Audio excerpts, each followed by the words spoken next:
In this study, we applied this method for the time resolved method, and conventional method for the time resolved measurement is a pump probe method. Here's the explanation of this. The pump pulse laser is illuminated to a sample and photo-excite the sample or heated up the sample. And to monitor the sample change, we use another pulse laser to monitor the sample change. In this case, for example, the absorption change. In this case, it is called transient absorption. To obtain the time resolved data, we control the timing of the two pulse lasers. And when the pulse laser is started at time 0, and the second pulse monitoring laser started after t nanosecond, and then we can always obtain the sample information after t nanosecond of the pump pulse irradiation. And what we usually do is each timing of the detection pulse, we can obtain the signal and move this, and then obtain the signal, move this, like this. And finally, we can obtain the time response of the sample. We applied this for, and in our case, we recently developed the imaging technique. So what we can obtain is not the signal intensity, but the image of the sample. And also the sample is now kind of irradiated with a stripe pattern of the light. Then this image is gradually changing in time.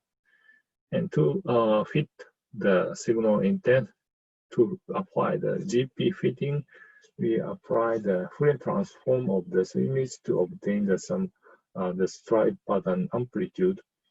And this Fourier amplitude is used as a feature value of the image.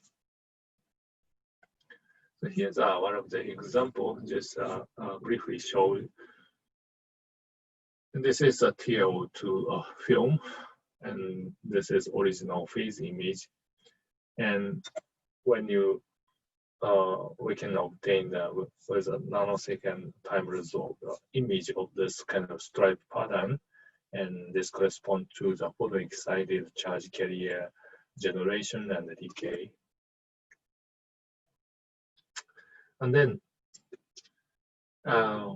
we integrated the Logview and Python program.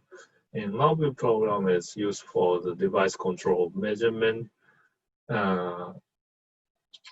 and lasers and measurement timing is controlled by Logview. And Python is very good at the informatics calculation. So we use Python for the GP calculation and prediction. So what we prepared is here. So you can see that this is image data of the sample. And then this is a Fourier transformed response. And this is a time response of signal. And here's a GP prediction signal like this, which is calculated by the Python. So here's an actual demonstration of the measurement process. So you could see that, let me skip. So after 10 data points measurements, yep. And then initial estimation was given. And then the next 10 data is measured. Almost done.